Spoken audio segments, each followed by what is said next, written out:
Hello everyone, this is SSIT Gandhinagar YouTube channel. Myself Professor Vaibhav Solanki from Sri Swaminarayan Institute of Technology. Our subject is Harbour and Airport Engineering 8th semester Civil Department. So दोस्तों हमने इस subject में आपको बताया था कि part A harbour engineering हमारा जो वीडियो लेक्चर सीरीज चालू है उनमें से चैप्टर 3 नेचुरल फिनोमिना का डिस्कशन चालू है। चैप्टर 3 में लेक्चर नंबर 6 में हमने टाइप्स ऑफ नेचुरल फिनोमिना जैसे कि विंड्स और वेव्स इन दोनों के बारे में डिस्कस किया था। ठीक है, तो आज के इस लेक्चर में दोस्तों हम लेक्चर नंबर 7 हमारा रहेगा types of natural phenomena like tides and current. तो आज हम टाइड और करंट के बारे में डिस्कस करने वाले हैं। ठीक है, so let's start the lecture number 7 of chapter number 3 natural phenomena tides and current. तो दोस्तों सबसे पहले कंटेंट पे देखते हैं कि जो हमारा हार्बर इंजीनियरिंग पार्ट है उसका कंटेंट है, उसमें चैप्टर 3 है नेचुरल फिनोमिना, जिसमें विंड और वेव्स के बारे में ऑलरेडी डिस्कस कर लिया है। अब टाइप फॉर्मेशन और करंट फार्मूला के बारे में हम आज डिस्कस करने वाले हैं इस चैप्टर में। ठीक है, तो बेसिकली हमने देखा कि 4 टाइप्स ऑफ नेचुरल फिनोमिना हम देखते हैं, विंड है, वेव है, टाइड और करंट है। टाइड कैसे डिफाइन करेंगे कि due to gravitational force of sun and moon there is a rise and fall in ocean water called tides. क्या होता है कि due to rise and fall of ocean water, किसकी वजह से? सन एंड मून की वजह से। ठीक है, तो यहाँ पे जो सन एंड मून का ग्रेविटेशनल फोर्स है उसकी वजह से ये हो रहा है। So the rise of water level is called high tide and fall of water level is called low tide. Generally जो ग्रेविटेशनल फोर्स हो रहा है उसकी वजह से सन और मून का ग्रेविटेशनल फोर्स जो अर्थ पे है उसकी वजह से वाटर लेवल में सडनली राइज आता है, सडनली फॉल आता है। उस ओशन वाटर में जो चेंजेस हो रहा है उसको हम क्या बोलेंगे? टाइड। ठीक है, हाई वाटर लेवल को जो राइज आ रहा है उसको हाई टाइड, लो को लो टाइड। यहाँ पे मेडिटेरियन सी है, वहाँ पे अप्रोक्स उसकी 8.5 to 1 मीटर है। गल्फ ऑफ फंडी है, वहाँ पे अप्रोक्स उसकी हेड 15 से 20 मीटर तक रहती है। तो यहाँ पे मैंने 2 इमेज आपको दिखाई है कुछ उसके साथ आप समझ सकते हो कि जो मेडिटेरियन सी है, ठीक है, वहाँ पे जो सी वेव्स है उसकी ग्रेविटेशनल फोर्स की वजह से राइज और हाई टाइड की जो हेड है वो कितनी है? 0.5 to 1।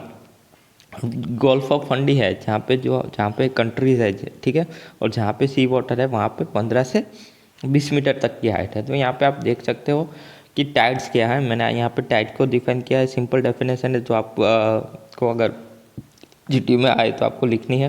ठीक है, उसके साथ साथ हाई टाइड और लो टाइड क्या है और कहाँ पे किसकी कितना मीटर हाइट मैक्सिमम और एवरेज होती है वो आप यहाँ से इंडिकेट कर सकते हो। अब बात करते हैं जो टाइड्स है, टाइड की डेफिनेशन तो हमने भी दी।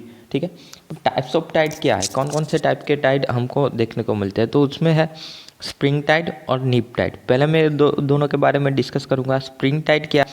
सो basically spring tide is these are the highest tide which occur when sun, moon and earth fall in a line। कि जो यहाँ पे इमेज देख सक रहे हो, तो जहाँ पे सन, मून और अर्थ है वो तीनों एक ही डायरेक्शन में है, यानी एक ही लाइन में है। ठीक है, तो उस लाइन के ड्यूरेशन में जो हाईएस्ट टाइड आ रही है, ठीक है, हाईएस्ट टाइड अकर हो रही है ओशन वाटर में, उसको हम स्प्रिंग टाइड कहेंगे। ठीक है, तो यहाँ पे देख सकते हो 2 इमेज है स्प्रिंग टाइड की। एक फुल मून है जहाँ पे मून आउटर साइड है और न्यू मून है जहाँ पे मून इनर साइड है। तो ये 3 जब एक ही डायरेक्शन में होगा तब स्प्रिंग टाइड होगी। नीप टाइड कैसे बोलते हैं? There is a lowest tide which occur when the line connecting the earth with the sun and moon from the right angle. Image में देख सकते हो कि सन है, मून है और अर्थ है, उसको जो लाइन कनेक्ट कर रही है वो प्रॉपर राइट एंगल बना रही है, तो उसको नीप टाइड बोलेंगे। ठीक है, तो यहाँ पे मैंने 2 टाइप का आपको डिफाइन किया। अब टाइप्स ऑफ टाइप के बारे में बात करें, कौन कौन से टाइप है? सेमी ड्यूरेनल टाइप है, दूसरा स्प्रिंग और नीप के बारे में हमने डिस्कस किया। सेमी ड्यूरेनल क्या है? These are the tide which occur twice each a lunar day. 2 बार लूनर डे में 2 बार अकर होता है, उसको सेमी ड्यूरेनल कहेंगे। बट ये लूनर डे क्या है? तो लूनर डे की डेफिनेशन है, lunar day means time taken by moon to make a complete revolution around the earth. Moon को अर्थ को एक कंप्लीट रिवोल्यूशन करने के लिए जितना टाइम लग रहा है उसको हम क्या बोलेंगे? Lunar day. ड्यूरेनल टाइड क्या है? The highest tide occur when one time a day जब हाईएस्ट टाइड अकर होगी उसको ड्यूरेनल टाइड बोलेंगे, जैसे कि फ्लोरिडा में हो रहा है, ठीक है। मिक्स टाइड क्या बोलेंगे, if the one of the two daily high tide does not reach the height of the previous tide, दो ऐसी हाई टाइड की जो प्रीवियस टाइड की हेट से मैच नहीं करती, ठीक है, तो उस टाइड को हम मिक्स टाइड बोलेंगे, जैसे कि यूएसए कैलिफोर्निया में ये डेली हो रहा है, ठीक है। थर्ड टाइड है टाइडल बोर। उसके बाद का टाइप्स है टाइडल बोर। टाइडल बोर क्या है कि these are the high crest wave causes by the rush of flood tide upper river, कि रिवर के ऊपर जो हाई क्रेस्ट होता है वेव, उसके रिवर के फ्लड के रश की वजह से क्रेस्ट वेव क्रिएट होता है, उसको हम टाइडल बार बोलेंगे, ठीक है। वो रेगुलर एक्यूरेशन होता है कि बे ऑफ फंडी और जिस हिसाब से जहाँ पे है उसकी वजह से रेगुलर उसका अकर होता है, ठीक है। तो यहाँ पे टाइप्स ऑफ टाइड में सेमी ड्यूरेनल, ड्यूरेनल, मिक्स और टाइडल बोर, ये हमने चार चीज़ें देखी है, ठीक है। उसके बाद लूनर डे क्या है उसकी भी मैंने यहाँ पे डेफिनेशन दी है। अब इम्पोर्टेंट बात टाइड के बारे में डिस्कस किया, अब बात करते हैं करंट। करंट क्या है? सो बेसिकली करंट को सिंपल लैंग्वेज में डिफाइन करें तो horizontal movement of water is called current. एक simply horizontal movement of water है तो इसको हम करंट बोलेंगे। करंट का हमने आगे भी जब विंड्स को मैंने क्रिएट किया टाइप्स और नेचुरल फिनोमेना का कॉजेज समझाए थे, तब मैंने करंट की इमेज दिखाई थी, ठीक है। तो जो ये करंट है, ठीक है, कॉजेज क्या होते हैं उसके, कि टाइड्स की वजह से हो रहा है current, wind blowing over ocean, ocean के ऊपर जो विंड ब्लोइंग हो रहा है उसकी वजह से, difference in temperature, temperature difference की वजह से, टर्बिडिटी ऑफ वाटर, अगर वाटर ज़्यादा टर्बिड है, ठीक है, तो उसकी वजह से भी हो रहा है, और wave breaking at angle of beach, कि जहाँ पे बीच हो रहा है वहाँ पे एंगल में वेव ब्रेक हो रहा है, ठीक है, तो उस एंगल ऑफ वेव ब्रेकिंग की वजह से भी करंट हमको दिखाई दे रहा है, ठीक है। तो यहाँ पे ये जो कॉजेज ऑफ टाइड है और कॉजेज ऑफ करंट है, सॉरी, वो मैंने यहाँ पे टाइप्स लिखा है, और करंट की सिंपल डेफिनेशन है horizontal movement of water is called current. तो यहाँ पे आप देख सकते हो क्या इसे बोलेंगे कि horizontal movement of water of is called current. अब बात करते हैं कि इफेक्ट क्या हो रहे हैं करंट की वजह से, कौन कौन से इफेक्ट हमको देखने को मिलेंगे, कहाँ पे देखने को मिलेंगे। तो बेसिकली इफेक्ट ऑफ करंट को मैंने यहाँ पे लिस्ट आउट किया है। पहला है स्काउरिंग एंड इरोशन, कि जो मरीन स्ट्रक्चर है वहाँ पे वो स्ट्रक्चर करंट की वजह से स्काउर होता है और उसका इरोशन होता है। दूसरा है डिपोजिशन, यानी कि सिल्टिंग, जो सैंड होती है उसका प्रॉपर बीच पे सिल्टिंग होता रहता है और डिपोजिशन होता रहता है। तीसरा है इंक्रीज इन कोरोजन रेट, जो कोरोजन रेट है उसको भी इंक्रीज करता है, मरीन स्ट्रक्चर में जो कोरोजन होता है उस करंट की वजह से कोरोजन रेट इंक्रीज होता है। Delay in construction operation construction अगर चालू है तो करंट की वजह से उसमें भी डिले होता है। Significant force on a marine structure पे उसकी वजह से एक फोर्स आ रहा है, ठीक है।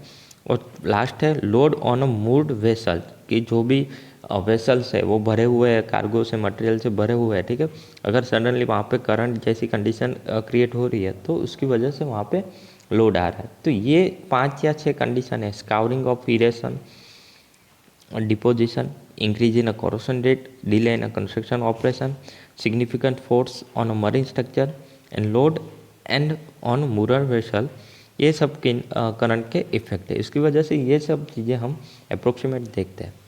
अब बात करते हैं types of current. Types of current को किस हिसाब से हम डिफाइन कर देंगे कि कौन कौन से टाइप के करंट है। तो बेसिकली यहाँ पे कुछ टाइप मैंने यहाँ पे इंडिकेट किए हैं, वो बहुत ही इंपॉर्टेंट है और आपको नोट डाउन भी करना है। तो जीटीयू के एग्जामिनेशन की पॉइंट ऑफ व्यू से अगर आपको पूछा जाए कि defined current, causes of current, effect of current and types of current को आप समझाओ और या तो लिस्ट आउट करो, तो आपको ये चीज़ें आपको कंपलसरी लिखनी है और ये याद रखना है, ठीक है। सो बेसिकली क्या है टाइप्स ऑफ करंट, कौन कौन से टाइप के करंट हैं, तो उसमें है प्राइमरी करंट, दूसरा है टर्बिडिटी करंट, तीसरा है tidal and wind drift current, चौथा है विंड स्ट्रेस करंट और पांचवा है लिटोरल करंट। तो यहाँ पे देखते हो प्राइमरी करंट जो प्राइमरी वेव्स की वजह से होता है, टर्बिडिटी करंट जो टर्बिड वाटर की वजह से हो रहा है, तीसरा है tidal and wind drift current, tidal यानी कि टाइड्स की वजह से, ग्रेविटेशनल फोर्स की वजह से या तो विंड के ड्रिफ्ट की वजह से करंट जो क्रिएट होता है, चौथा है wind stress current, blowing of wind of upper surface उसकी वजह से। तो यहाँ पे जो डिजायरेबल है large extent harbour are free from erosion and silting, कि हमारा जो हार्बर है वो तब डिजायरेबल होगा, वो इरोजन और सिल्टिंग के से फ्री होगा, तब डिजायरेबल होगा। तो इस हिसाब से हम टाइप्स ऑफ करंट को मैंने जैसे हिसाब से समझाया, यहाँ पे फिर से मैं आपको थोड़ा रिवाइज करता हूँ। टाइड्स क्या है, यहाँ पे आज हमने देखा टाइड्स और दूसरा देखा करंट। टाइड की डेफिनेशन यहाँ पे है, ठीक है, और दूसरा एक करंट। टाइड्स के टाइप्स कौन कौन से हैं, तो उसमें से हम देखेंगे कि स्प्रिंग टाइड है और नीप टाइड है। स्प्रिंग टाइड यानी एक ही डायरेक्शन में जो सन मून और अर्थ है, और नीप टाइड में राइट एंगल डायरेक्शन में। उसके बाद सेमी ड्यूरेनल टाइड, लूनर डे की डेफिनेशन मैंने दी, ड्यूरिनल टाइड, मिक्स्ड टाइड और टाइडल बोर। ये 4 या 5 डेफिनेशन है, बहुत ही इंपॉर्टेंट है, उसके बारे में भी हमने डिस्कस किया था, ठीक है। तो ये है टाइड्स। अगर जीटीयू एग्जामिनेशन में टाइड और टाइड्स के टाइप या तो इनमें से कोई डेफिनेशन आ सकती है। फिर हमने बात की थी करंट की, ठीक है, तो कौन कौन सा करंट है और कॉजेज ऑफ द करंट हमने डिफाइन किया था, ठीक है। कौन कौन से कॉजेज की वजह से करंट होता है, टाइड की वजह से होता है, विंड ब्लोइंग की वजह से होता है, टेम्परेचर वेरिएशन की वजह से होता है, टर्बिडिटी ऑफ वाटर की वजह से होता है, और एंगल पे वेव ब्रेकिंग होता है उसकी वजह से भी होता है। उसके साथ साथ हम देख सकते हैं कि इफ़ेक्ट क्या हो रही है, कौन कौन सी इफ़ेक्ट हो रही है करंट की वजह से, तो वो भी हमने इफ़ेक्ट ऑफ करंट देखा था कि मरीन स्ट्रक्चर में स्काउरिंग हो रहा है, deposition increase in a corrosion, delay हो रहा है कंस्ट्रक्शन में, और सिग्निफिकेंट फोर्स आता है अल्टीमेटली मरीन स्ट्रक्चर पे। बाद में हमने बात की कि टाइप्स ऑफ करंट में primary current, turbidity current, tidal and wind drift, wind stress current और लिटरल करंट। और बात की थी कि जो डिजायरेबल लिमिट है, कोई भी हार्बर के लिए लार्ज एक्सटेंट पे अगर कंस्ट्रक्शन करना है और हार्बर का प्लानिंग करना है, तो वो कैसा होना चाहिए कि वो फ्री होना चाहिए इरोजन और सिल्टिंग की वजह से। अगर इरोजन नहीं होगा और सिल्टिंग नहीं होगी तो वो फ्री होगा। तो दोस्तों यहाँ पे हमने नेचुरल फिनोमेना लेक्चर 2 यहाँ पे हम कंप्लीट करते हैं, ठीक है। और इस लेक्चर नंबर 7 में हमने ये सब 4 फिनोमेना देखा। तो आज के लिए इतना ही। Thank you so much.